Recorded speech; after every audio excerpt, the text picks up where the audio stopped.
আমার গায়ে হাত দিয়েছিস, আমার গায়ে কাউকে ছাড়বো না, কাউকে না। আজ এক বেটাকে নেব, তারপর আর এক, তারপর আর এক। নিতাই, ইয়া।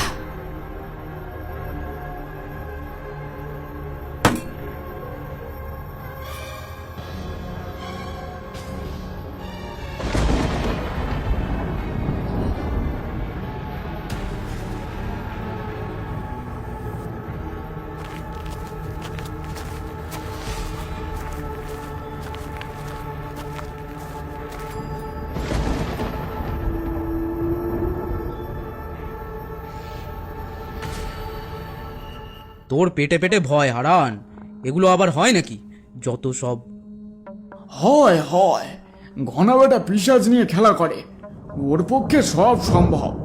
ও চাইলে সব করতে পারে, তোকে আমাকে মারতেও পারে।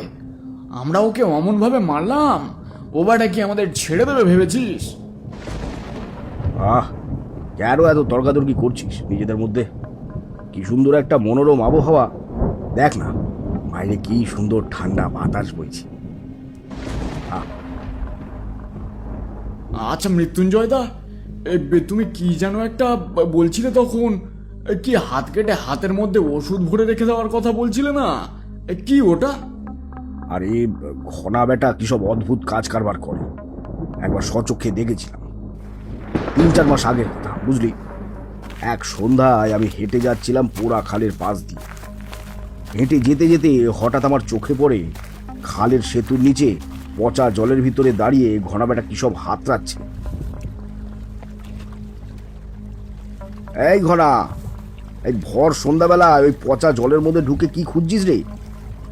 ভালো করে খেয়াল করতেই দেখি বেটার হাতে একটা মানুষের কঙ্কালের মাথা। আরে আগেকার দিনে ডাকাতেরা যাদের মেরে ফেলতো তাদের দেহ নাকি ওই পোড়া খালেতে ফেলে দিয়ে আসতো। এটা আমি আমার বাবার কাছেই শুনেছি। সেটাই তখন আমার মাথায় আসে। ঘনার হাতে যে কঙ্কালের মুন্ডুটা আছে, ওটা সেই আদি পুরনো মৃতদের কারোর মুন্ডু নয় তো। কিন্তু এত বছর আগেকার গল্প, সেই দেহের হাড়গোড় মুন্ডু তো মিলিয়ে যাওয়ার কথা। সেই মুন্ডু ঘনার হাতে কি করছে? ঘনার তখনও কোনো সাড়া নেই, সে চুপচাপ তখনও ওই পচা জলের মধ্যে হাঁটতে চলেছে। এই ঘনা, সাড়া দিচ্ছিস না যে বড়? কানে কি কুলু এঁটেছিস নাকি? হ্যাঁ, মেলা ফ্যাচ ফ্যাচ করিস না তো, যেখানে যাচ্ছিস জানা, কেন জ্বালাচ্ছিস? খুব বুলি ফুটেছে দেখছি। ভুলভাল কাজ করে বেড়াবি আর ভাবি বেঁচে যাবি। দাঁড়া, তোর হচ্ছে। কাল মোড়লের কাছে তোর নামে নালিশ করছি, তারপর বুঝবি ঠেলা। আরে যা তো, কি করবে তোর ওই মোড়ল? পেটাবে?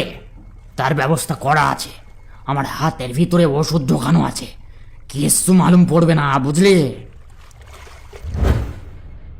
পরে মোড়লের কাছ থেকে জানতে পারি ঘনা কালো জাদু করে, ওর হাতের ভিতরে নাকি ওষুধ আছে। মোড়ল ওকে একবার ধরেছিল, কিন্তু কিছুই করতে পারেনি। আজ তো সহ্যের সীমার বাইরে গিয়ে আমার ছাগলটা চুরি করে নিয়েছে বলে রাগ সামলাতে না পেরে ঘা খানেক দিয়েই দিয়েছি। আর আমাদেরকেও ফাঁসিয়ে দিয়েছো। তোকে কি আমি মারতে বলেছিলাম নাকি? আমার মারার জোর দেখে তোদের তো হাত হিচপিস করছিল, তাই তো তোরাও ভালোই ঝালিয়ে দিলি। আরে এবার নিজেদের মধ্যে লড়াই শুরু করবে নাকি? এই যে মৃত্যুঞ্জয় দা, তোমার এই আজগুবি গল্পগুলো এখন বাদ দাও তো। হ্যাঁ, আমি আজগবি কথাই বলছি। এতই যখন অবিশ্বাস তো জানা, ওরা খালের সেতুর উপর রাত 3টের সময় গিয়ে হাসা নাম ধরে ডাক দেখি। কেমন সাহস তোর বেটা, বুঝে নেব। পোড়াখালের সেতুর উপর হাসা নাম ধরে ডাকলে কি হয়? আরে ডাকাতের গল্প বললাম না, ওই ডাকাতেরা নাকি হাসা নামের লোকটার মুন্ডু কেটে ওই খালে রাত 3টের সময় ফেলে দিয়েছিল। সেখান থেকে ওই সেতুর উপরে রাত 3টে হলেই যদি কেউ গিয়ে বলে, হাসা আছো নাকি, ও হাসা, তখন সামনে দিয়ে একজন সাড়া দেবে। কোন সুমন্দের পয়াই জগ? আমি আছি তো, এত ডাকাডাকি করার কি আছে? ওটা নিশ্চয়ই হাসার প্রেত। আমি আর কখনো ওই পচা খাল দিয়ে যাচ্ছি না বাপু। গাঁজাখড়ি গল্প সব। হ্যাঁ, গাঁজাখুরি গল্প? আচ্ছা, তবে যা দেখি তুই একা ওখানে, দেখবো তোর কত সাহস। আর যদি যেতে পারি তখন কি হবে? কাল সবার সামনে স্বীকার করবে তো এইসব গাঁজাখুরি গল্প? সে করবো খন, তুই আগে গিয়ে তো দেখা। হ্যাঁ, মুখে বললে হবে? নিতাই উঠে দাঁড়ায়। তবে আমি চললুম পোড়া খালের দিকে, দেখি গিয়ে কোন সুমন্দির পো ওখানে আমার ডাকের সাড়া দেয়। বলেই নিতাই হন হন করে হেঁটে চলে যেতে শুরু করে। আরে যা যা, দেখিস ভয় আবার দৌড় মারিস না যেন। তুমি এটা ভালো করলে না মৃত্যুঞ্জয়দা। ওকে অমন রাগিয়ে দিয়ে পাঠিয়ে দিলে, ও যদি সত্যি যায় তখন কি হবে? ওর কোনো বিপদ হবে না তো? ধুর পাগল, কিচ্ছু হবে না ওর। আমি তো বেটা গুল মারলু, তুই সত্যি ভেবে নিলি নাকি? এই আবহাওয়াতে একটা ভূতের গল্প না হলে জমতো নাকি? তাই একটা বানিয়ে বানিয়ে গল্প বলছিল। কি বলো হে? গুল মারছিলে? সে কি, তাহলে তুমি কাল স্বীকার করবে যে তুমি গাঁজাখুরি গল্প দাও? আরে পাগল নাকি? ও বলবে আর আমি বিশ্বাস করবো যে ও গিয়েছিল?